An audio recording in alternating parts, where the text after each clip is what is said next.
nuestra Biblia. Vamos a abrir nuestra Biblia, hermanos. Y yo le voy a... Los jóvenes hoy nos salen, hermanos. Estamos buscando un maestro de jóvenes. Pronto lo van a tener. El tema de hoy, hermanos, es mi encuentro con Jesús. Vamos a ver dos extremos de una conversión o de un encuentro con Jesús. Dos personajes completamente diferentes, pero con una misma necesidad. Y la misma necesidad que tuvimos usted y yo para venir a los pies de Cristo. Vamos a ver a la luz de la palabra dos personajes, pero por eso lo titulé Mi encuentro con Jesús. Cada persona, hermanos, que tiene un encuentro con Jesús es sellada por el Espíritu Santo, pasa de un estado a otro en una transformación, empieza un proceso de transformación, empieza una nueva vida, nuevo tiempo, nuevos pensamientos, nuevo carácter, nueva forma de vivir, ¿sí? Incluso nuevas amistades, nuevos amigos, hermanos en Cristo, en la fe. Hay un cambio radical. Y ese fue nuestro encuentro con Jesús. El que tiene un encuentro con Jesús jamás vuelve a ser la misma persona, jamás, jamás. Por eso es una pregunta también. Si nosotros tuvimos un encuentro con Jesús, entonces debemos ser una persona totalmente transformada, totalmente renovada, como dice la palabra de Dios, y que ahora disfruta de un plan precioso y un plan hermoso que es nuestro Dios, dejándonos como mayordomos en la tierra mientras Él viene, como dice la palabra de Dios.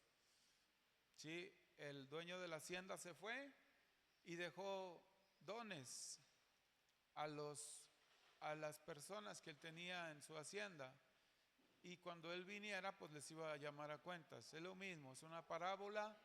Pues el Señor Jesucristo vino, él cumplió la ley por nosotros, nos hizo aceptos delante de Dios y se fue, pero nos dejó un gran compromiso, nos dio dones, nos dio talentos, nos dio ministerio, el cual vamos a entregar cuando Él venga. Vamos a ser llamados a cuentas y vamos a entregar cuenta de lo que hicimos en la tierra. Entonces, todo hombre o mujer que tuvo un encuentro con Jesús jamás vuelve a ser la misma persona.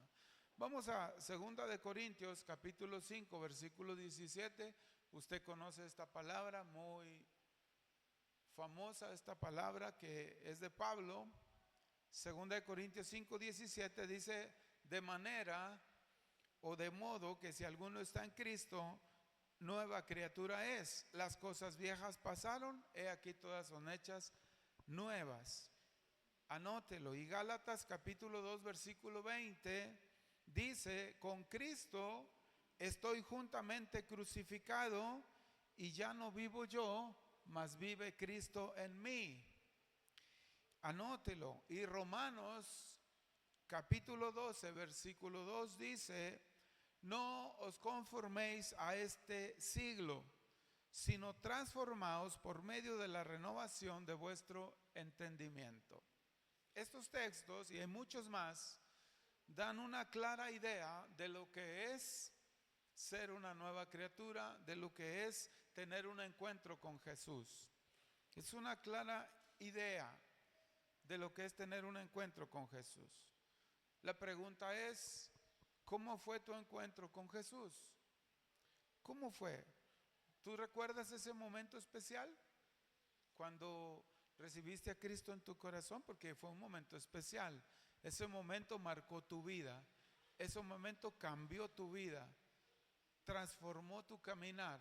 Te cambió la dirección. Tú ibas en un camino y te encontraste con Jesús y cambiaste de dirección, cambiaste de camino, cambiaste de reino. Pertenecíamos al reino de las tinieblas que está gobernado por Satanás en este mundo. y estábamos bajo la potestad del príncipe del aire, que es el enemigo. Y dice que fuimos transportados de las tinieblas a la luz admirable en Cristo Jesús, dice la palabra. ¿Sí? ¿Tú te acuerdas de ese momento? ¿Tienes fecha de ese día? Si tienes fecha de ese día, por lo menos algunas personas tenemos dato de ese tiempo, de ese día, porque fue algo espectacular. ¿Sí? Si no tienes memoria de ese día, pues entonces algo no pasó tan bien ahí. No quiero decir que estés mal. Quiero decir que hay mucho pueblo, hermanos, hoy en día, mucho pueblo que está caminando en la iglesia, pero no ha tenido un encuentro con Jesucristo. No ha tenido ese encuentro transformador, ese encuentro que cambie el rumbo de tu historia, ese encuentro que te haga entender las escrituras, ese encuentro que te llene de amor por la palabra de Dios, ese encuentro que te lleve a querer saber más acerca de Jesús, a querer seguirle, como muchos en la Biblia que tuvieron ese encuentro con Jesús e inmediatamente le siguieron, inmediatamente quisieron ir tras él porque le habían conocido. Hoy en día hay mucho pueblo de Dios, hermanos, que realmente no ha tenido un encuentro con Jesús. A lo mejor hubo un tiempo en que por alguna situación difícil, por alguna circunstancia muy complicada, llegamos a la iglesia o alguien nos habló y nos sentimos bonito y hubo un cambio de vida porque conocimos a Jesús, ¿sí? Pero ¿realmente tuvimos un encuentro transformador o solamente conocimos a Jesús? No lo suficiente como para que transformara nuestra vida. Porque hoy en día, hermanos, hay mucho pueblo de Dios que está cayendo. Son tiempos de apostasía, recuerde eso. Mucho pueblo de Dios que está siendo engañado y que viene el enemigo y pone las trampas y al no haber tenido ese encuentro transformador con Jesús, pues cae en la trampa. ¿Sí? Y de repente el camino se torna igual a como era antes de Jesús. Necesitamos ese encuentro transformador, hermano. Ese encuentro genuino que nos haga querer saber más de Dios, querer saber más acerca de Jesús. Aquí vemos en estos 3 textos, y hay muchísimos más, qué es lo que es ser nueva criatura, qué es lo que es tener un encuentro con Jesús. Dice Pablo que las cosas viejas pasaron y aquí todas son hechas nuevas. Si Cristo tuviste un encuentro con Jesús, tuvo que haber pasado así, tuvo que haber sido así sin ocasión de volverte al mundo, o sea, sin ocasión de caer, pues. Dice Gálatas que con Cristo, dice Pablo, estoy juntamente crucificado, o sea, ya no vivo yo, mas Cristo vive en mí. Si Cristo vive en nosotros, hermano, es el que en todo momento, cuando viene el enemigo a poner sus trampas, es el que nos ayuda. Es el que nos ayuda. Entonces hoy el enemigo está avergonzando a muchos pastores de iglesias, con sus familias, con sus hijos. El ataque es fuerte y más en estos tiempos, hermanos, que son tiempos finales. Entonces, el encuentro con Jesús nos pasa de una vida sin propósito a un plan perfecto con Dios. De una vida que no tenía sentido a un plan perfecto con Dios. Pasa de cadenas de amargura a una libertad en la paz y en el amor de Dios. Muchos experimentaron eso. Muchos su conversión fue por un estado de amargura, por una condición de ansiedad, de depresión, de situación difícil. Y entonces, ¿dónde está Jesús? Y llegaron y tuvieron ese encuentro con Jesús. Algunos fue por cuestiones de salud. Estaban en una condición difícil y en alguna forma, de alguna manera, clamaron a Dios. Vino Jesús al encuentro y transformó sus vidas. ¿sí? Pasamos del Dios de nuestros padres o de nuestros antepasados a conocer a Jesucristo. Pasamos de esa cultura, de una cultura religiosa, al propósito y al plan perfecto de Dios. Mire lo que dice Lucas 19:5. Vamos a hablar de un personaje llamado Zaqueo. Hoy vamos a hablar de dos personajes. Uno se llama Zaqueo y el otro es la mujer samaritana. Y vamos a ver cómo es estos extremos. Cómo son extremos de un hombre muy poderoso y cómo son los extremos de una mujer que en las condiciones en que se encontraba. Lucas 19:5 dice: cuando Jesús llegó a aquel lugar, mirando hacia arriba, dice, le vio y le dijo: Zaqueo, date prisa, desciende, porque hoy es necesario que pose en tu casa, le dijo Jesús. Entonces él descendió a prisa y le recibió con gozo. Y el verso 8 dice: entonces Zaqueo, puesto en pie, dijo al Señor: he aquí, Señor, la mitad de mis bienes doy a los pobres, y si en algo he defraudado a alguno, le devuelvo cuadruplicado. ¿Quién era Zaqueo? Según la Biblia, estamos hablando de Lucas 19:5, pero si usted lee del verso 1 en adelante, encuentra que Zaqueo era un jefe de publicanos. O sea, era un hombre rico, dice la Biblia. Era un hombre que tenía una buena posición social, seguramente tenía dinero, era un hombre rico, ¿sí? Y además era jefe de publicanos, tenía un buen lugar, una buena posición económica. Entonces, pues no le faltaba nada. Aparentemente no le faltaba nada. Pero Zaqueo tenía una necesidad. La Biblia no nos da muchos detalles de la condición de Zaqueo, pero seguramente era un hombre que estaba lleno de avaricia, ¿sí? Y este hombre, lleno de codicia y de avaricia, porque le gustaba el dinero, le gustaba tener dinero, le gustaba tener dinero a Zaqueo, entonces, pero tenía un problema, no era feliz.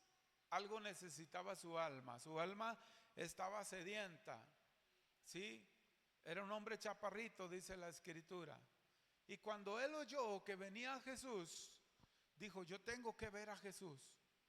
Yo no sé cómo le voy a hacer, pero yo tengo que ver a Jesús. Lo único que se le ocurrió fue subirse a un árbol.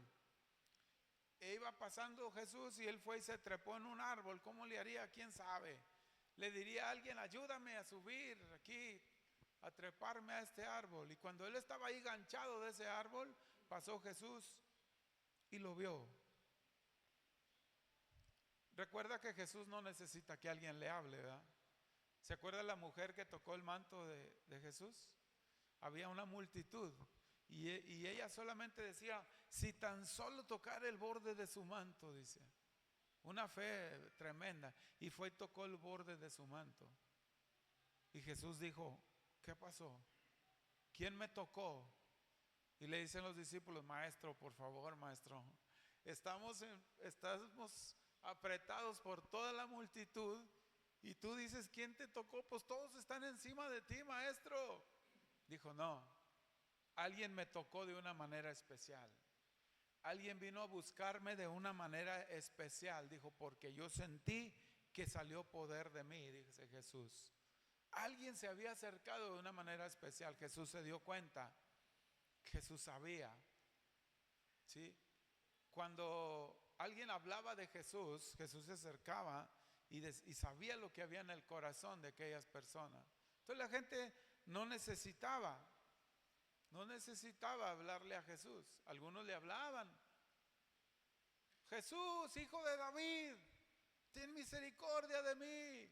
En una multitud tan grande también, Jesús escuchaba una sola palabra. Pues ahí estaba Zaqueo, trepado en ese árbol. Y le dice Jesús: Zaqueo, ¿qué estás haciendo ahí? Tremendo, bájate de ahí, porque hoy voy a ir a tu casa, le dijo. Imagínese la escena, hermano.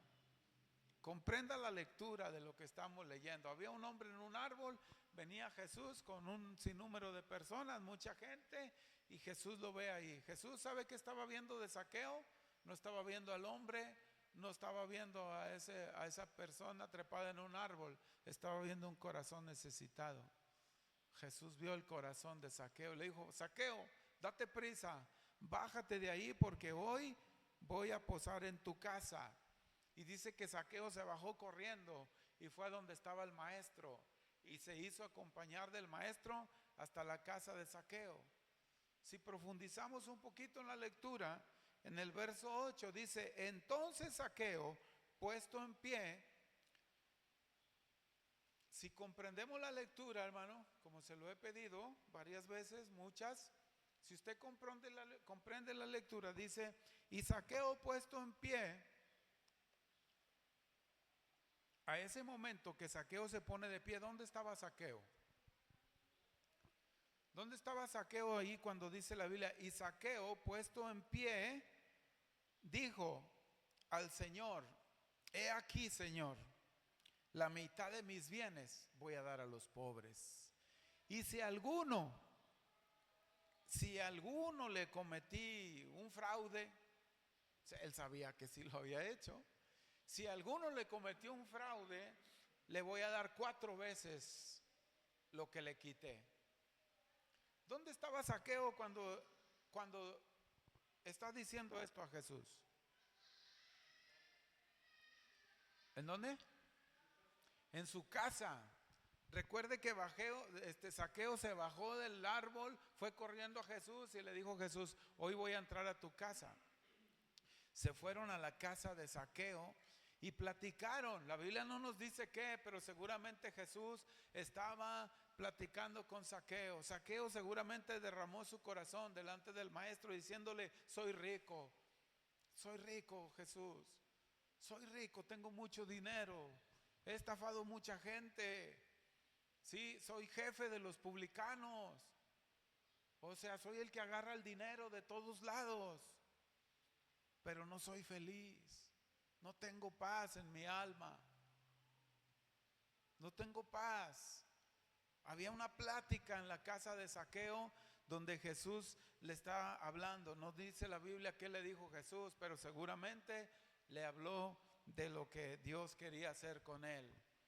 A tal grado que Zaqueo responde a las palabras de Jesús, y Zaqueo, dice el verso 8, puesto en pie, se paró de donde estaban sentados y le dijo: Señor, yo voy a darle la mitad de los bienes, la voy a repartir entre los pobres. El impacto tan tremendo que recibió Zaqueo de haber tenido un encuentro con Jesús. Y dijo: y si a alguien he defraudado, o a los que defraudé, a los que les quité dinero de más, les voy a regresar 4 veces lo que le quité. Este encuentro, hermanos, Zaqueo pasó de ser una persona llena de avaricia, llena de codicia, llena de números de dinero en su cabeza, ¿sí? De estar bien económicamente. Seguramente tenía una buena casa, tenía buenos muebles, seguramente tenía servidumbre, seguramente tenía alguien que le ayudara en su casa. Era alguien que estaba bien posicionado, pero tenía sed de paz, sed de amor, sed de tranquilidad. Y pasó de ser una persona con avaricia, pasó de ser una persona con codicia, a ser una persona renovada, transformada, inmediatamente cuando conoció a Jesús. El encuentro con Jesús, hermanos, te hace cambiar radicalmente de una y para siempre. El encuentro con Jesús tiene que provocar una transformación genuina y de una y para siempre, hermanos, sin dejar duda ninguna. Tiene que haber algo que impacta tu vida cuando conoces a Jesús, de manera que ya no vuelves a ser la misma persona, de manera que tienes la sed de conocer más de Jesús, porque hay algo en tu alma que necesita paz, que necesita tranquilidad, que necesita amor, que necesita dirección, que necesita guía. Y es lo que hace Jesús. Por eso jamás volvemos a ser las mismas personas. Y si nos hacemos acompañar del ministerio que Dios tiene para nosotros, de ser buenos administradores de los talentos que Dios nos dio y nos dejó, si nos hacemos acompañar de eso, hermanos, y de la lectura de la palabra y la comunicación con Dios, hay cosas maravillosas que Dios va a poner delante de ti. Dones y talentos, milagros, sanidades. Dios va a poner delante de ti todas las herramientas, todas las armas espirituales que Él preparó para ti desde antes de la fundación del mundo. ¿Se acuerda de la palabra del miércoles? Entonces, un cambio radical permanente, hermano. El verdadero encuentro con Jesús te hace todos los días levantarse temeroso de Dios. Todos los días estar en comunión con Dios. El verdadero encuentro con Jesús te hace estar siempre en comunión con Él. Siempre en todas tus actividades, en todo lo que tú hagas, siempre en comunión con Dios, pensando si lo que vas a hacer le agradaría o no le agradaría a Dios. Hasta cuando vas a la tienda que te dan feria de más. Cuando vas a la tienda que te dan feria de más, hasta en ese momento estás pensando, el Espíritu Santo está contigo y te dice, aunque tu mente te dice, y me dieron 100 de más. Aunque tu carne te dice eso, hermano, el Espíritu Santo te dice, sí, pero no es tuyo. El Espíritu Santo a mí me dice, se lo van a rebajar a la cajera o al cajero. ¿Sí? El Espíritu Santo, hay algo que se hace automático, hermanos. Oye, yo una vez estaba con mi esposa por allá en algún lugar, andábamos trabajando y llegó la hora de comer. Ella me acompañaba por allá. Hace tiempo yo iba al mercado de abastos por verdura en una camioneta. Iba y llenaba la camioneta de verdura, bastante, hasta iba así la camioneta llena de verdura. El hermano Rogelio me acompañó muchas veces ahí. En una ocasión llevé a mi esposa y dije, es hora de comer, y fuimos a comprar un pollo de esos que ya los venden encerrados, ¿verdad? Unas tortillas y ahí. Y pues yo fui, no, era mi esposa, fue mi esposa, compró, porque pues tú sabes que lo que la esposa coma, el esposo come, ¿verdad? Porque a las esposas no les gusta lo que uno pide. Y ya vino y me dice, oye, me dieron mal la feria. ¿Cómo voy a reclamar? ¿Cómo que tan mal la feria? Dijo, sí, me dieron mal la feria, me dieron 100 pesos de más. Le dije, entonces no vayas. No. Dijo, me dieron 100 pesos de más. Le dije, pues entonces ve.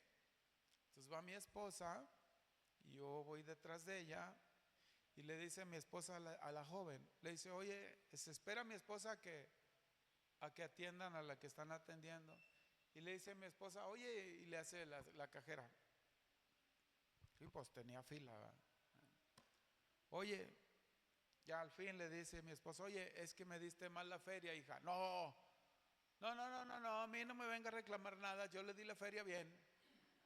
No, hija, me diste mal la feria. No, chéquele, se le cayó allá afuera. Y se acerca el encargado de ahí y le dice, ¿qué pasó? ¿Todo bien? Le dice a mi esposa. Le dice mi esposa, no está nada bien. Le estoy diciendo a la joven que me dio la feria mal. A ver, vamos a revisar. No, yo le di la feria bien. Dice, no, hija, me diste 100 pesos de más. Pues la cara cambia, ¿no? Y entonces, a ver, ya le checa y, una discúlpeme, es que no te preocupes, hija, no te preocupes. La gente está acostumbrada a eso, hermano. La gente está acostumbrada a reclamar ferias.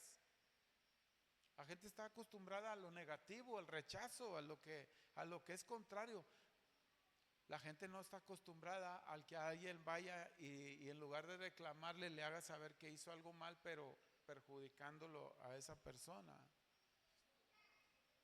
Entonces, hermanos, Es un cambio radical. El encuentro con Jesús nos hace cambiar radicalmente, restaura nuestra identidad, hermanos, y el propósito de Dios, porque una vida sin propósito la hace una vida con propósito. Restaura nuestra identidad, porque en el mundo, alejados de las promesas de Dios, no sabíamos quiénes éramos, porque no éramos lo que éramos en el mundo sin Cristo. Las personas en el mundo sin Cristo no son eso. Tienen una identidad. Tenemos una identidad espiritual con nuestro Creador, con el que nos formó, con el que nos hizo. Entonces nos hace recuperar y restaurar la identidad y el propósito. Ahora sí hay propósito. Por lo menos buscar el propósito. Y número 3, nos hace ser libre de cargas y de opresiones. Cuando tú vienes a Cristo, lo primero que te regala es la paz.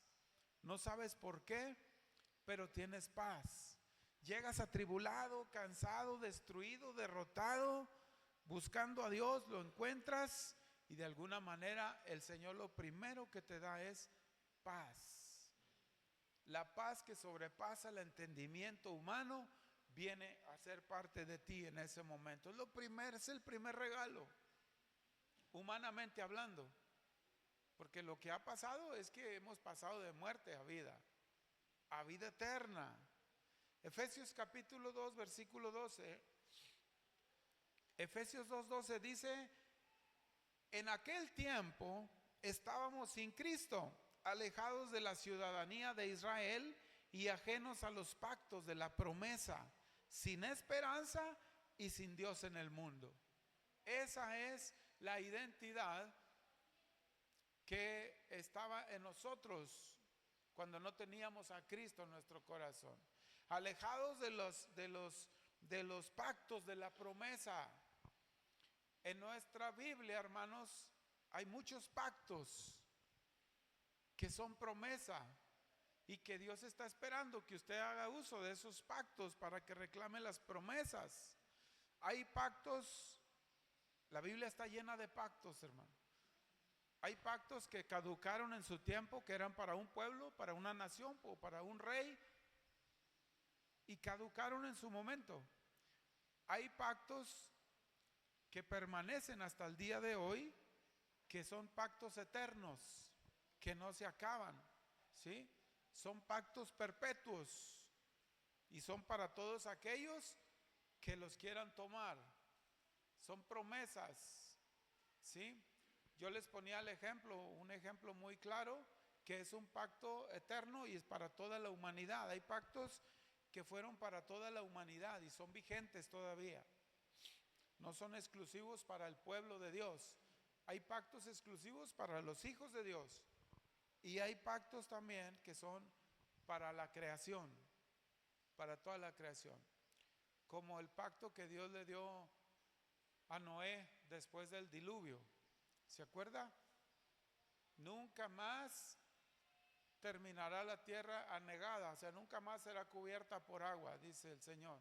Pondré mi pacto en las nubes y me acordaré del pacto que hice a Abraham, a Isaac y a Jacob. Me acordaré de los pactos y entonces, dice Dios, no se inundará la tierra como en los días del diluvio, ¿sí? Pondré mi arco en las nubes, dice. Entonces usted verá que cada que llueve hay un arco muy bonito, ¿va? Que se pone ahí, el arco iris, muy, muy bonito. Pues es una señal de Dios.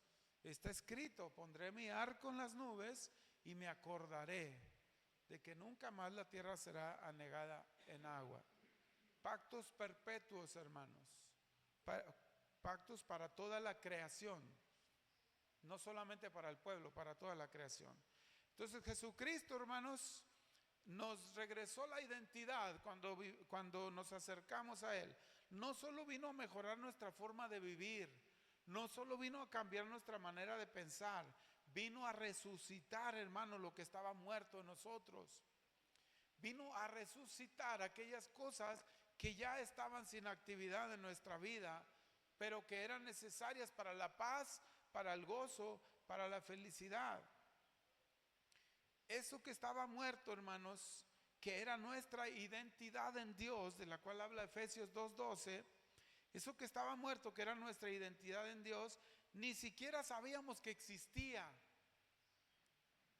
La gente que no ha llegado a los pies de Cristo ni siquiera sabe que existe una identidad, hermanos. Ni siquiera sabe que existe una identidad celestial, que hay algo de parte de Dios que tiene plan, que tiene propósito. Ni siquiera lo saben, porque no han tenido un acercamiento, un encuentro con Jesús. Entonces, cuando viene ese encuentro, Él nos da esa identidad y resucita todo lo que estaba muerto en nosotros. Porque hay muchas cosas, hermanos, que estaban muertas en nosotros, que no teníamos conocimiento de ellas, ni siquiera sabíamos que existía eso. Como las iniquidades. Alguien en el pasado, hermano, sepultó en nosotros iniquidades. Alguien en el pasado sepultó en nosotros cosas que Jesucristo hizo resucitar cuando nosotros tuvimos el encuentro con Él. Y hay otras cosas que Dios ha dejado en su palabra, por eso dice que Él nos ha armado, nos ha dado armas espirituales y nos ha dado conocimiento de la palabra de Dios para que nosotros seamos libres de otras ataduras, ligaduras del pasado. Porque nuestros antepasados, hermanos, por su mala caminar con Dios, por su rebeldía contra Dios, no sabemos. Siempre lo he dicho, conocemos hasta cuántas generaciones conoce usted para atrás. Si yo le digo levante quién conoció a sus papás, levante su mano. ¿Habrá alguien que no? Uno o dos. Pero levante su mano quién conoció a sus papás. No tenga miedo, levante su mano. Levántela. ¿Quién conoció a sus abuelitos? Levante su mano. ¿Cuántas generaciones van? 2. ¿Quién conoció a sus bisabuelitos? 3 generaciones. ¿Quién conoció a sus tatarabuelitos? Hermano Juan, ¿sí los conoce? Tiene razón. Mire, qué bendición. De Laguna de Sánchez. Entonces, ¿se fija? Ya nomás quedó mi hermano Juan con su mano levantada en los tatarabuelos. Y más allá, ya no. Ni de oídas. Se fija que nomás 4 generaciones. ¿Por qué cree que la palabra de Dios dice: yo perseguiré la maldad de los padres ¿cómo dice? Yo perseguiré la maldad de los padres sobre los hijos hasta la 3ª y la 4ª generación de los que me aborrecen, dice. Eso es aquí cerquitas. Pero haré misericordia a millares de los que me aman. ¿Hasta cuántas generaciones? Hasta 1000 generaciones, hermano. Con eso nos aseguramos que las iniquidades se pierdan allá 1000 generaciones para atrás. Porque Dios hace Dios le pone este límite a las iniquidades. Usted sabe qué son las iniquidades, lo he dicho muchas veces. Las iniquidades son la raíz del pecado, no es el pecado en sí. El pecado en sí es algo. La raíz del pecado es la iniquidad, que esa no se conoce. Una persona que es adicto al alcohol, por ejemplo, ¿sí? Una persona que tiene adicción al alcohol, ese es un pecado. La adicción al alcohol es el pecado. La iniquidad es la raíz de esa adicción. ¿Dónde está la raíz? ¿Por qué fue lo que le provocó en algún momento de su vida decir: me voy a tomar alcohol, hasta crear una adicción? ¿Dónde está esa raíz? Nadie la conoce. Bueno, Dios le puso límite a esa raíz. ¿Sabe dónde la fue a esconder Dios? A 1000 generaciones. A 1000 generaciones. Dios sanando 1000 generaciones. Por eso es importante, hermanos. Jesucristo no solo vino a cambiarnos nuestra manera de vivir, vino a romper con las ataduras del pasado, vino a romper con las iniquidades. Y esto, hermanos, en la conversión se fue mucho. Resucitó nuestra identidad en Cristo, ¿sí? En Dios. Resucitó nuestro plan perfecto, que Dios tenía para nosotros, el propósito de vida, ¿sí? Resucitó lo que nosotros pensábamos que ni existía, pero además nos dio armas.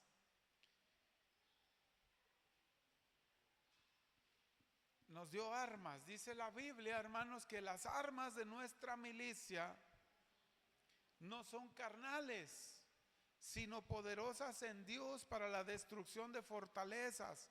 Bueno, si no son carnales, si no son de materia, si son espirituales, entonces ¿cuáles fortalezas vamos a derribar? Las mismas fortalezas espirituales, las barreras que el enemigo ha levantado. Hay barreras que el enemigo ha levantado, hermano, esa es una cosa.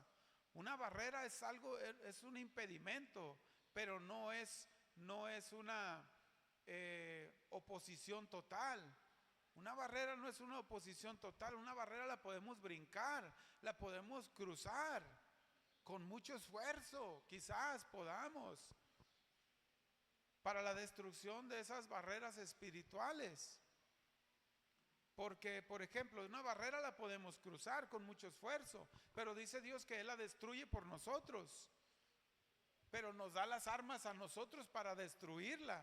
No es que Dios venga y la quite, no, te está diciendo que te da armas espirituales para derribar las fortalezas que el enemigo ha levantado. ¿Sí? Te da las armas para derribar esas fortalezas. ¿Dónde están esas armas? En la Escritura, hermanos. Son las promesas, son los pactos. Escrito está en la palabra de Dios. Pero hay otras cosas que son impenetrables, como los cielos de bronce. ¿Qué son los cielos de bronce, hermanos? Los cielos de bronce, imagínense qué es el bronce. Es un fierro, es un metal. El bronce es un metal. Imagínense los cielos de bronce, un cielo completamente cerrado por bronce, por metal, impenetrable, no puede pasar por ahí nada. ¿Por qué los cielos y no las barreras? Las barreras las derriba usted con las armas espirituales que Dios le dio. Los cielos de bronce, hermano, están cerrados para mucho pueblo rebelde que Dios no quiere escuchar, que Dios no quiere atender. Los cielos de bronce significa que hay oraciones que Dios no va a escuchar. Se lo he dicho antes, ¿verdad? Usted lo tiene en su libreta anotado, si usted lo apunta. Dice la palabra de Dios que en algún momento el pueblo rebelde de Dios, a Dios le dijo: cállate, no levantes tus manos y me adores porque me da asco eso. Cierro mis ojos para no verte. Al pueblo rebelde Dios le decía eso. No te quiero escuchar, le decía. Tus fiestas solemnes me son abominación, me da asco. Cuando levantas tus manos, tus cánticos me dan náuseas. Imagínese Dios hablando así, hermano. Usted debe tener los textos por ahí. No quiero escucharte, le decía Dios. Por eso eran los cielos de bronce, hermano. Estaba cerrado el cielo para ese pueblo rebelde. Por más que oraran, por más que hicieran, no podían penetrar los cielos de bronce. Su oración no podía llegar a la presencia de Dios. No podía. Por eso la Biblia dice, hermano, que cuando nosotros verdaderamente tenemos el encuentro con Jesús y buscamos con mucha sed sus indicaciones, su palabra, su plan, su propósito, dice que los cielos de bronce serán abiertos. A ver, búscame el texto, hijo. Cielos de bronce abiertos, porque no lo tengo aquí, hermanos. Yo tengo aquí bien ordenado la palabra, pero pues Dios habla, hermanos. A ver si lo encuentran ahí, me dice. Entonces, el encuentro con Jesús y el verdadero cambio transformador nos abre los cielos de bronce, nos da las herramientas para derribar las fortalezas que el enemigo pone, hermano. Dice San Juan 10:10, el enemigo vino a hurtar, a matar y a destruir. ¿Sí? Él vino a robar, hermano, a robar la paz, a robar el gozo, la felicidad. Vino a destruir los planes, el propósito de Dios en tu vida. Vino a deshacer los planes que tú estás teniendo. Vino a quitar todo eso. Entonces, esas iniquidades, hermanos, son las que estorban muchas veces al pueblo de Dios. Por eso es importante, hermano, la palabra de Dios, la instrucción, para saber. La Biblia dice que nosotros seremos reparadores de las calzadas antiguas. ¿Por qué dice así la Biblia? ¿Qué entiende usted cuando encuentra en la Biblia que dice usted será reparadores de las sendas antiguas? Reparadores, dice, serás una generación que quite los escombros de las generaciones pasadas. ¿A qué se refiere la Biblia? Échele comprensión de la lectura.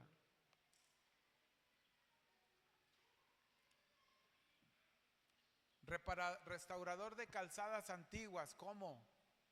¿Vamos a ir a hacer limpieza allá atrás o qué? A los años pasados no podemos. No podemos. Dios está hablando que nosotros vamos a restaurar las sendas antiguas, ¿sí? No para beneficio de nuestros antepasados, porque ellos ya de alguna manera tuvieron su parte. Ellos ya tuvieron su parte. Si lo hicieron bien con Dios, en la presencia de Dios. Si fueron rebeldes para con Dios, pues no están en la presencia de Dios nuestros antepasados. El ir a reparar las sendas antiguas no es orar por los difuntos para que encuentren el camino al cielo. Eso es una mentira. No es como dice el pueblo católico, que oran por el difunto para que iluminarle el camino para que se vaya al cielo. Eso ya no se puede hacer. Es imposible. Entonces, ¿cómo vamos a ser restauradores de las sendas antiguas? No para ellos, para nosotros y para nuestras futuras generaciones. Vamos a quitar los escombros que por generaciones han estorbado a la familia. Quizás una generación de maldición, de adicción a sustancias o alcohol, o quizás una maldición de iniquidades en cuestiones de adulterio o de varios matrimonios. Quizás pues tantas cosas, enfermedades incluso, hermanos, enfermedades que son herencias, que la misma ciencia médica no sabe cómo llamarlo y dice, pues es hereditario. Pero la Biblia dice que los hijos no llevarán el pecado de los padres, ni los padres el pecado de los hijos. Entonces, ¿cómo que hereditario? Hay maldiciones, hermanos, que por causa de la falta del conocimiento de la palabra, hay maldiciones que no se han podido derribar. Y aún teniendo el conocimiento y orando y orando y orando, no hemos dado con la raíz de la iniquidad. Dicen, la abuelita tuvo diabetes, la mamá tuvo diabetes, la nieta tuvo diabetes, la bisnieta tiene diabetes. Es generación, es hereditario. No. Esas son maldiciones generacionales, son iniquidades, hermano. Son iniquidades que hay que mocharle la raíz. Por eso somos los restauradores de las sendas antiguas. Alguien en el pasado cometió algún pecado grave que le hizo caer en esa maldición y contaminó las generaciones.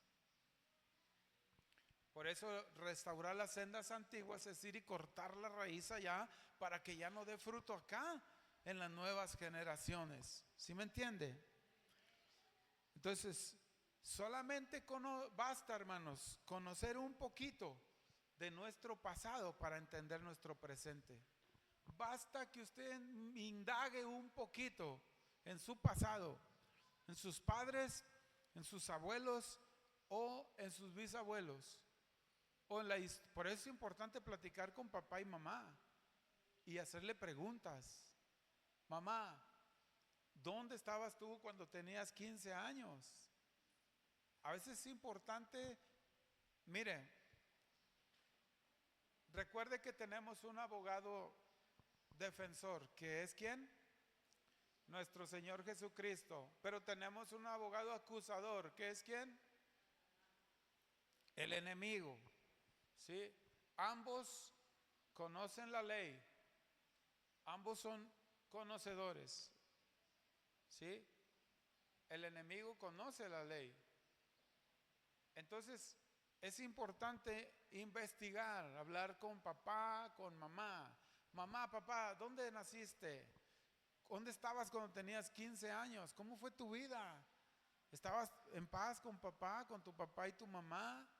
¿Sí? ¿En dónde estabas? ¿En qué estado de la República? No, pues allá en San Luis o en Nuevo León o en Acapulco, no sé dónde. Y entonces usted puede tener una idea, porque si el enemigo conoce, usted tiene que investigar. A veces hay cosas, hermanos, tan arraigadas, hay cosas tan incrustadas en las generaciones que son difíciles, Y si a eso le añade que no hay conocimiento sobre el tema, pues más complicado. Entonces,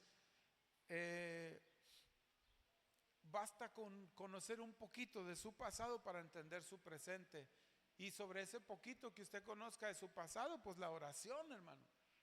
Si tiene que pedir perdón por sus padres, por el pecado de sus padres, hay que pedir perdón por el pecado de sus padres. Llevarlo delante de Dios. Iniquidades, si las conoce, pues como son, con nombre.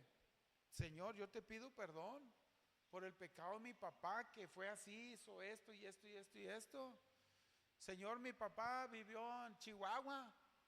No conozco en los años del pecado de mi padre, que a lo mejor tenía como 20, no sé, en el estado de Chihuahua, pues esta era la cultura religiosa de ese lugar. En el nombre de Jesús yo reprendo el demonio que estaba en el santo del lugar de aquellos años de mis padres. Tenemos que profundizar, hermanos. Solamente basta conocer un poquito de su pasado para que usted conozca su presente. Entonces tenemos que buscar libertad también en el pasado, hermanos. Cuando hay enfermedades, cuando hay tendencias a pecar en lo mismo, algo sucedió ahí atrás. Algo pasó ahí atrás, definitivamente. Entonces, la gracia de Dios, hermanos, al conocer a Jesús nos restaura nuestra dignidad y nos hace saber y entender quiénes somos para Él. Nos hace entender el camino, quiénes somos para Él.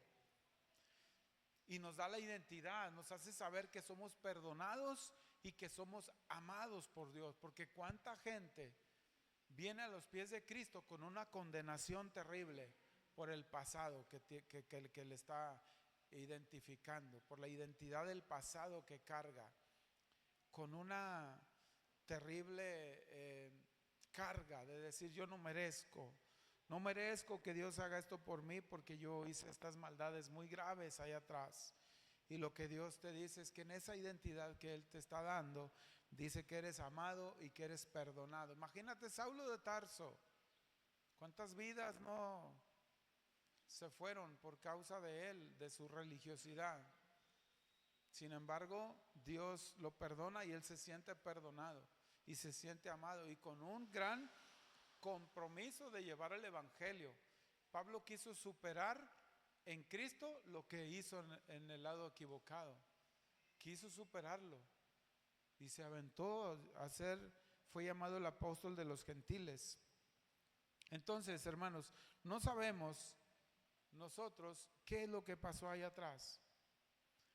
3 aspectos de nuestra actitud al reconocer a Jesús. Reconocer la necesidad de buscarlo. Tengo que reconocer que necesito a Jesús. Si estoy pasando por una tendencia, por una situación, por un pecado, por lo que sea, necesito reconocer que necesito a Jesús.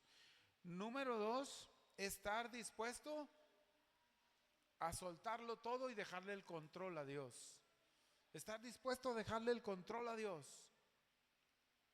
Para los casos en los que hay soberbia y que hay orgullo, hay personas que quieren, que piensan que nomás ellos pueden hacer las cosas.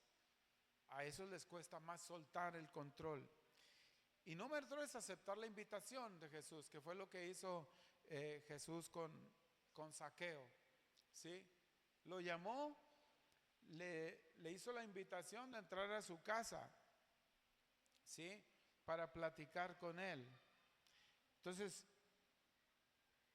Zaqueo tan solo quería ver a Jesús. Dios le hizo una invitación, él aceptó, él fue, dispuso su corazón a soltarlo todo cuando dijo: voy a dar la mitad de todas mis posesiones a los pobres, y si a alguien ofendí o defraudé, le voy a dar 4 veces lo que le quité. O sea, hubo una transformación total. ¿Cómo fue tu encuentro con Jesús? Te voy a dejar esa pregunta en el aire. La semana pasada vimos el encuentro que Jesús tuvo, que Saulo de Tarso tuvo con Jesús. Le transformó la vida y lo hizo ser el apóstol de los gentiles. De ahí venimos nosotros, hermanos, de ese llamado. Y la persona número, ¿alguien tiene ahora, por favor? Muy bien. El personaje número 2 que tenemos es la mujer samaritana. Ya vimos un hombre muy poderoso, rico, quizá con sirvientes, ¿sí? Con la mejor comida todos los días, con dinero, mucho dinero, y aparte siendo alguien importante. Ahora vamos a ver a la mujer samaritana. El caso de la mujer samaritana es triste, hermanos, muy, muy triste. Para empezar, ni nombre tiene. La Biblia no nos arroja el nombre de la mujer, solo que era una mujer samaritana, o sea, de una ciudad de Samaria. Nada más. Nada más. La mujer samaritana está en el capítulo 4 de Juan. Si usted anótelo, Juan del 1 al 30, usted lo va a leer ahí. Eso fue uno de los encuentros más hermosos con Jesús. No fue la única, la mujer samaritana no fue la única a la que Jesús abiertamente le dijo: yo soy Jesucristo. No fue la única, pero sí fue un momento muy especial, donde él se declaró abiertamente quién era. Jesús vio el corazón de esta mujer. A ella fue a una de las mujeres donde Jesús le revela este secreto mesiánico, donde le revela su identidad Jesús de una manera muy especial. Vamos a leerlo así rapidito. San Juan.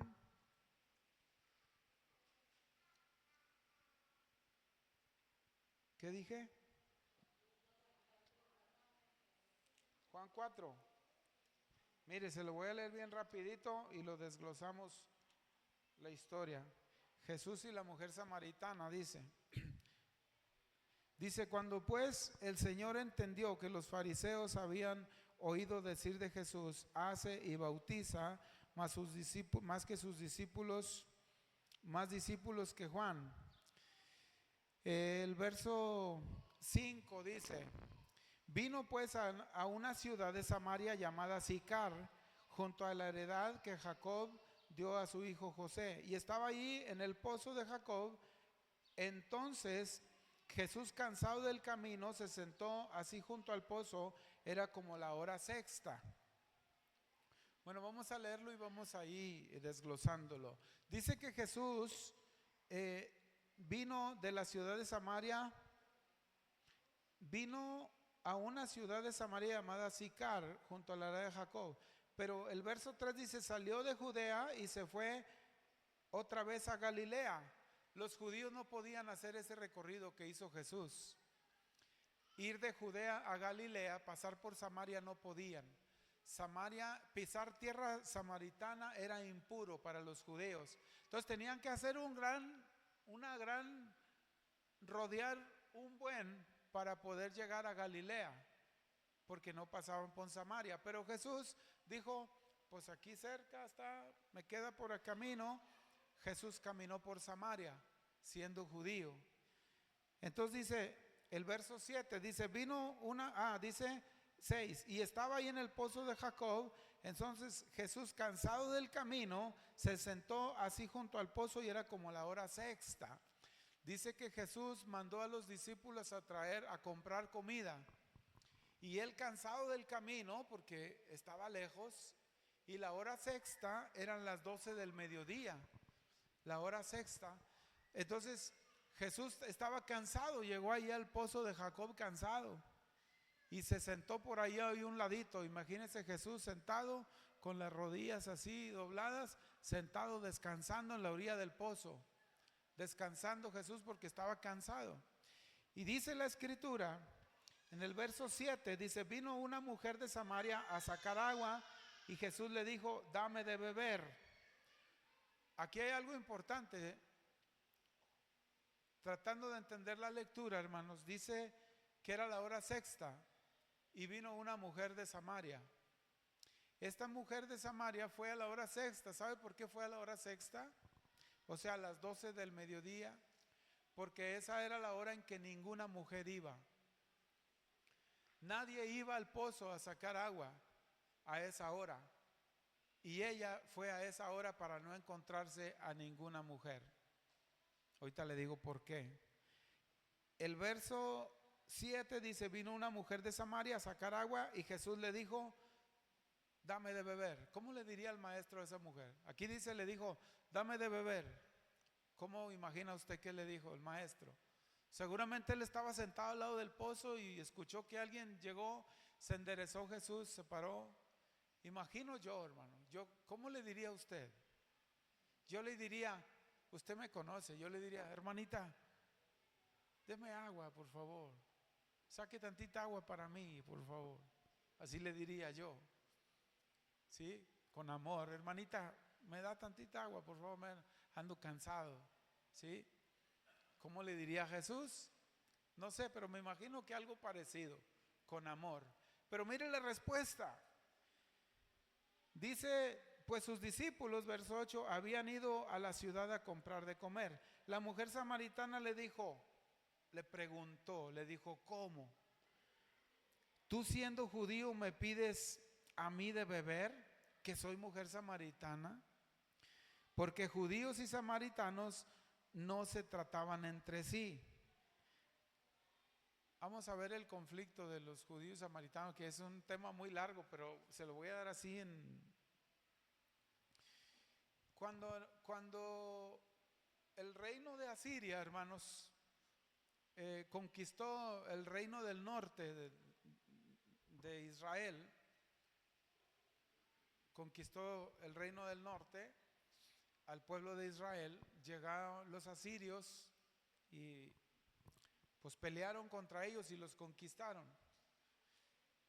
Una estrategia de guerra de aquellos tiempos era conquistar una ciudad y era desterrar a los más poderosos, a los ricos, a los que tenían oficios, a los sabios, era desterrarlos y esparcirlos por allá.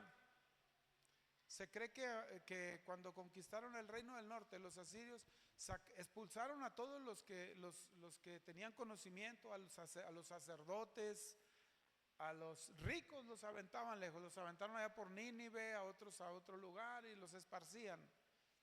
Y se quedaban únicamente con el pueblo pobre, ¿sí? Se quedaban con los pobres. Y lo que hacía el enemigo, lo que hizo el imperio asirio, lo que hizo fue traer otras gentes de otras naciones y meterlos ahí junto con el pueblo de Israel, el reino del norte, los metió ahí. ¿Cuál era el propósito?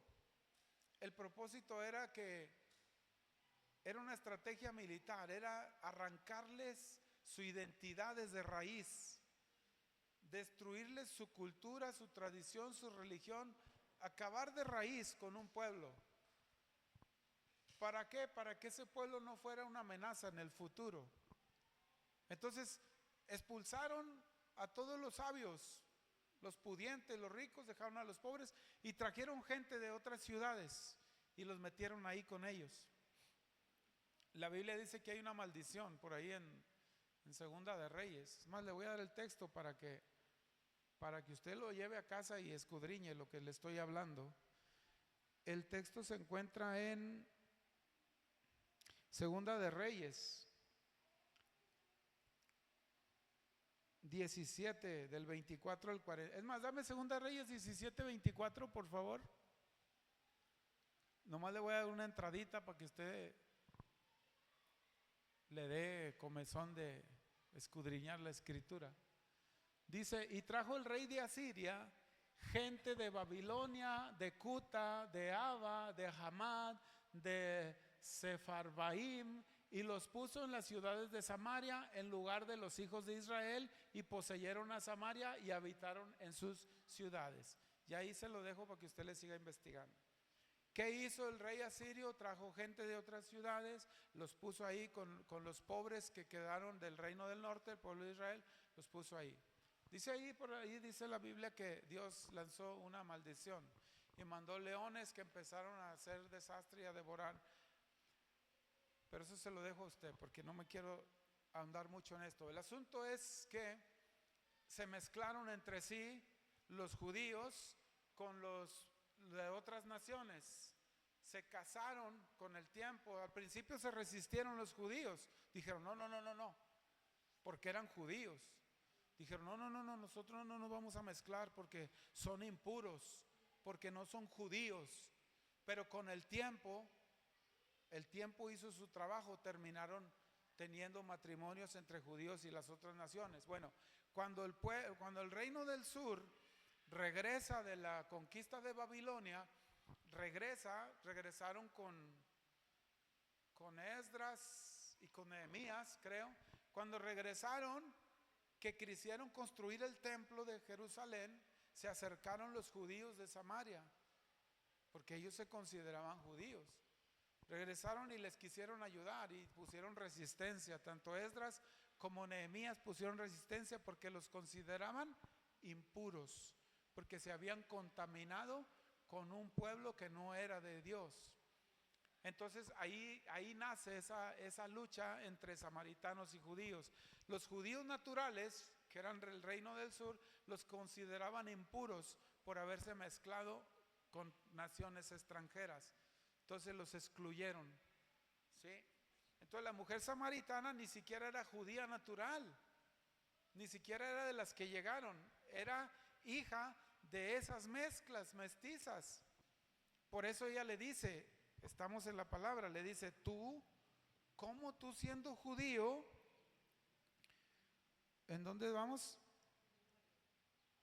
En el 9, la mujer samaritana le dijo: ¿cómo tú siendo judío me pides de beber, que soy mujer samaritana? O sea, ¿qué acaso no sabes que no tenemos relación judíos y samaritanos? Hay mucho más en esta mezcla mestiza. Yo se lo dejo de tarea.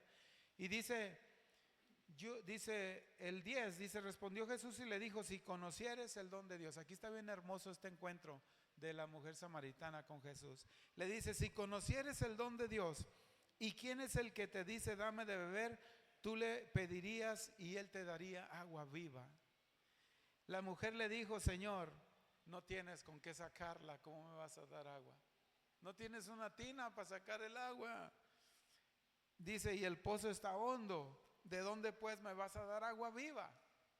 Y el maestro le dice, ella le dice: ¿acaso eres tú mayor que nuestro padre Jacob? Ella está hablando de sus raíces judías. Y le dice: que nos dio este pozo del cual bebieron él, sus hijos y sus ganados. ¿Acaso tú eres mayor que nuestro padre Jacob? Respondió Jesús y le dijo: cualquiera que bebiere de esta agua volverá a tener sed. Mas el que bebiere del agua que yo le daré no tendrá sed jamás, sino que el agua que yo le daré será en él una fuente de agua que salte para vida eterna. Fíjese lo hermoso que estaba hablando Jesús con ella. La mujer le dijo, Señor, dame de esa agua. Le dice, dame esa agua para que no tenga yo sed ni venga aquí a sacarla. Esto tenía un trasfondo bien tremendo. Dijo, dame de esa agua porque yo sufro para venir a sacar agua de este pozo. Sufro mucho. Tengo que venir cuando el sol está en su mero punto para poder venir sola aquí, porque yo no puedo venir con las demás mujeres. Jesús le dijo, ve, llama a tu marido y ven acá. Jesús le hace una pregunta conociendo la respuesta. Jesús le hace una pregunta conociendo la respuesta. Él quería que ella le dijera más de ella. Dice, respondiendo la mujer le dijo, no tengo marido, Señor. No tengo marido. Jesús le dijo, bien has dicho, no tengo marido, porque 5 maridos has tenido y el que ahora tienes no es tu marido. Esto has dicho con verdad, le dice. Le dijo la mujer, Señor, me parece que tú eres profeta.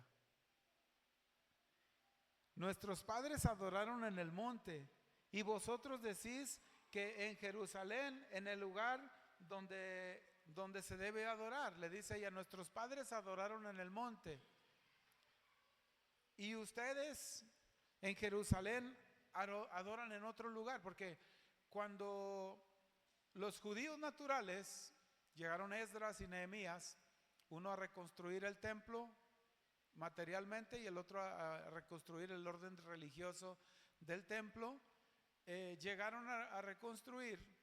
No dejaron que los judíos que eran de descendencia samaritana, es decir, los impuros para ellos, no dejaron que ellos entraran en el templo. Es más, ni siquiera participaran en la construcción, no, los rechazaron. Pero ellos también se sentían judíos. Entonces hicieron su propio templo en el monte, allá. Por eso ella le dice, nuestros padres adoraron en el monte. O sea, sus descendientes samaritanos, judíos, que se contaminaron, dice, adoraron en el monte. Y vosotros, le dice a Jesús, ustedes decís que es en Jerusalén el lugar donde se debe de adorar. Por eso le dice a ella, me parece que tú eres profeta, le dice. Jesús le dijo, mujer, créeme, le dijo, créeme que la hora viene cuando ni en este monte ni en Jerusalén adorarán al Padre. Vosotros adoráis lo que no sabéis, le dice a la mujer samaritana. Nosotros adoramos lo que sabemos, porque la salvación viene por los judíos. Dice, mas la hora viene y ahora es cuando los verdaderos adoradores adorarán al Padre en espíritu y en verdad, porque también el Padre tales adoradores busca que le adoren. Dice, Dios es espíritu y los que adoran en espíritu y en verdad es necesario que le adoren. Y le dice la mujer, dice, sé que ha de venir el Mesías, le dice ella, llamado el Cristo. Cuando Él venga, nos declarará todas las cosas. La mujer le está diciendo, sí entiendo lo que me estás diciendo, porque yo veo que tú eres profeta, pero sí entiendo lo que me estás diciendo. Dice, pero nosotros esperamos al Mesías, al llamado el Cristo. Dijo, y cuando Él venga, nos va a declarar todas las cosas. La mujer ya estaba en una condición de confianza con Jesús. Y le dice, Jesús le dijo, yo soy el que habla contigo. Yo soy ese Mesías que tú estás esperando. Yo soy Jesucristo, el que tú estás mencionando. Yo soy, le dice. ¿Sabe qué pasaba con la mujer samaritana, hermanos? La mujer samaritana era descendiente de ese mestizaje, y por causa de eso había una separación, había una separación entre judíos y samaritanos. Por esa razón ella le dice, tú eres judío y me pides agua, yo sabes que no se puede. Esta era la situación de esa mujer samaritana, hermanos. ¿Y por qué iba a las 12 del mediodía? Porque ella no era bien vista por las demás mujeres. La señalaban, la acusaban. la perseguían, porque había tenido 5 maridos. Si ahorita eso puede ser algo escandaloso, aunque pasable, nadie le dice nada a una mujer con 5 maridos. En los tiempos de Jesús era un problema muy grave. En los tiempos de Jesús, la mujer, hermanos, ella no se podía divorciar. Era el hombre el que le daba la carta de divorcio y le tenía que dar carta de divorcio para que se pudiera casar con otro hombre. Pero ella no podía decir me quiero divorciar, ¿no? El hombre decidía. La causa más grave era que la mujer cometiera adulterio. Era la causa más grave. Pero el hombre, tan siquiera porque la mujer no sabía cocinar, o porque la mujer no le llenaba el ojo como él quería para que lo atendiera, o porque se le quemaba la comida, hermanos, o porque él veía a otra mujer y le gustaba a otra mujer, entonces él decía, mujer, ya no te quiero, pero no te preocupes, te va a ir bien, te voy a dar la carta de divorcio. Porque si la repudiaba solamente, hermanos, si así con carta de divorcio ella se podía casar, pero inmediatamente que quedaba fuera del vínculo matrimonial, la mujer quedaba expuesta ya, señalada. La mujer no podía trabajar en ese tiempo. Si el marido quería, le daba un dote, si no, no. ¿Sabe cuál era la única situación para ella de sobrevivencia? Tener marido. Entonces la dejó un marido, la dejó otro marido, la dejó otro marido, la dejaron 5 maridos. La Biblia no dice si la dejaron o se le murieron. Pero para el caso era una mujer odiada, señalada, rechazada por la sociedad, tanto en lo religioso como en lo común. Sí, ella no podía relacionarse con las demás mujeres de su pueblo, porque la veían muy mal. Por eso ella tenía que ir a la hora cuando el sol estaba mero arriba, para no toparse con nadie. Por eso ella era señalada, rechazada, marginada religiosamente, culturalmente. Era alguien que no quería. Por eso este encuentro con Jesús le revela directamente, yo soy el Cristo que tú esperas. Yo soy Jesús el que tú estás buscando, le dice. Entonces tenemos 2 situaciones. Zaqueo, un hombre pudiente, rico, ¿sí? Un hombre poderoso, que no le faltaba nada, pero tenía sed en su alma. Una mujer samaritana que era pobre, que era marginada, señalada, rechazada, abandonada, y con una sed en el alma. Algo tenían en común los dos. Y la pregunta, hermanos, con esto terminamos. La pregunta, ¿cómo fue tu encuentro con Jesús? A lo mejor no fuiste la persona más pudiente, con dinero, con servidumbre. A lo mejor no fuiste tampoco como la mujer samaritana, rechazada tantas veces, humillada, maltratada, herida por la sociedad, señalada por las mujeres, odiada por las mujeres porque consideraban que era un peligro estar cerquita de esa mujer, señalada por los hombres, perseguida por los hombres. 5 matrimonios se había tenido y el que tenía en la actualidad no era su matrimonio. Estaba en unión libre con una persona que le podía causar la muerte si se encontraba que ese hombre había sido casado y ella estuviera con él. Ella podía morir apedreada según el tiempo, según la época. Estaba en una condición bien terrible. A lo mejor tampoco fuimos esa condición. Ambos tuvieron un encuentro con Jesús. Ambos fueron transformados radicalmente. Ambos tuvieron la oportunidad de una vida llena de paz, de amor, de gozo. ¿Cómo fue tu encuentro con Jesús, hermano? ¿Realmente hubo una transformación, un cambio?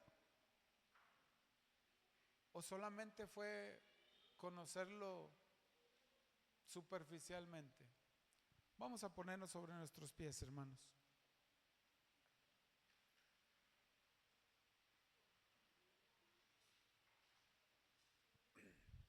Póngase sobre sus pies y vamos a darle gracias a Dios.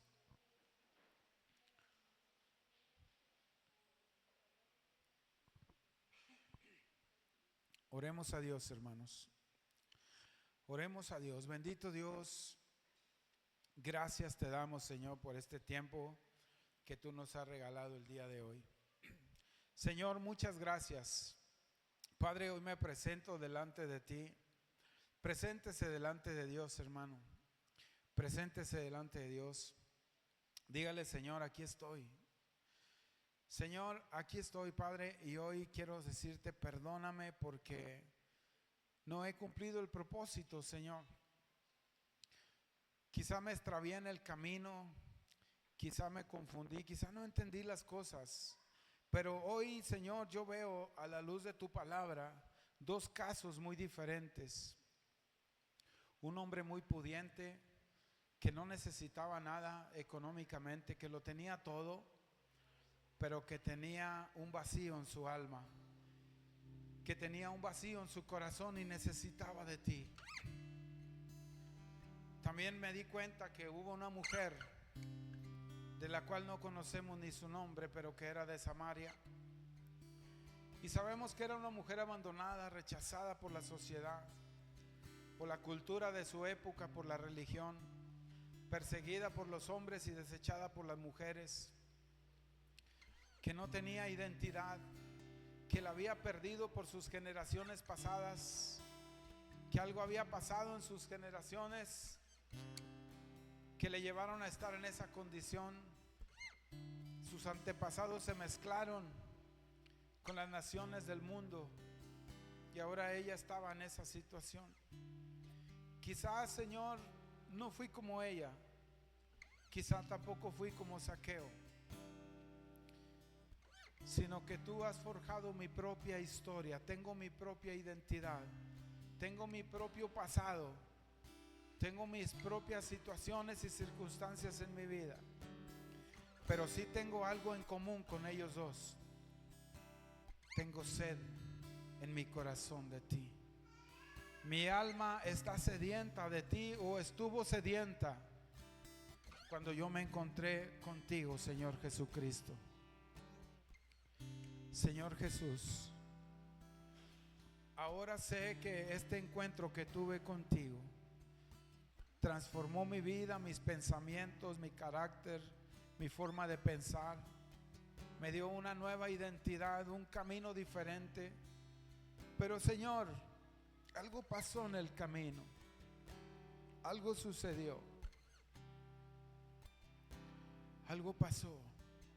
Si tú has caminado en Cristo, hermano, hermana, si tienes años de caminar con el Señor,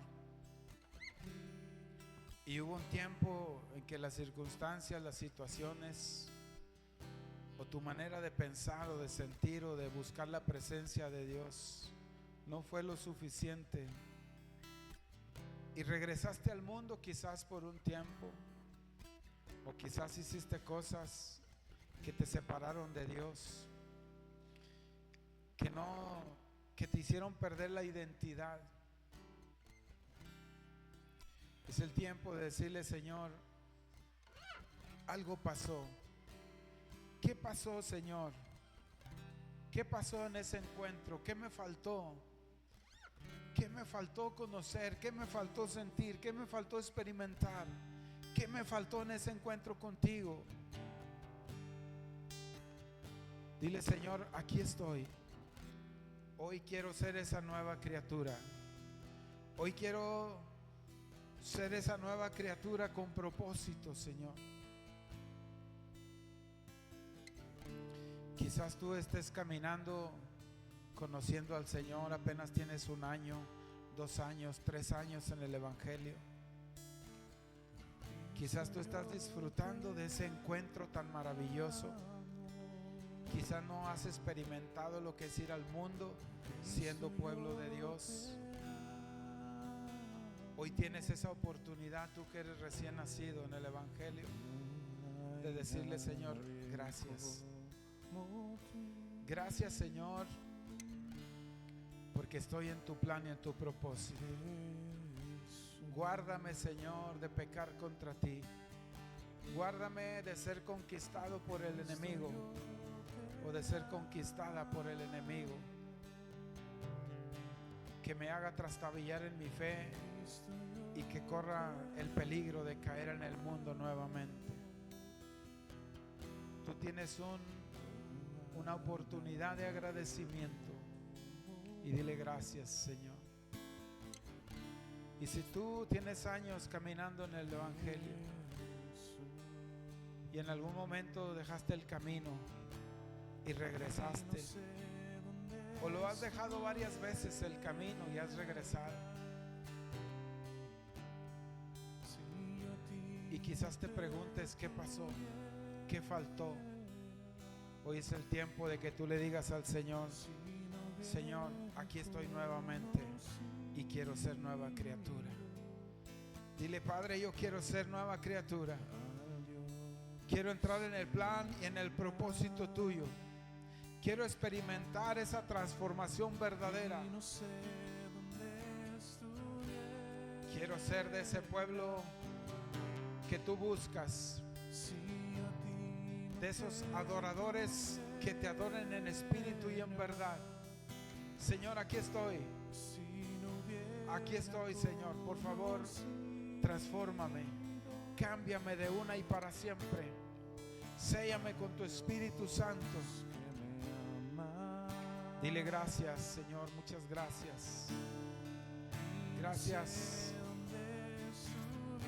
Me quedaré meditando en tu palabra, Señor, escudriñando la Escritura hasta encontrar las armas espirituales que tú tienes para mí. Me quedaré escudriñando en la Escritura, Señor, hasta encontrar la raíz de la iniquidad que me ha hecho salir del camino, que me ha hecho caer en pecado en diferentes ocasiones.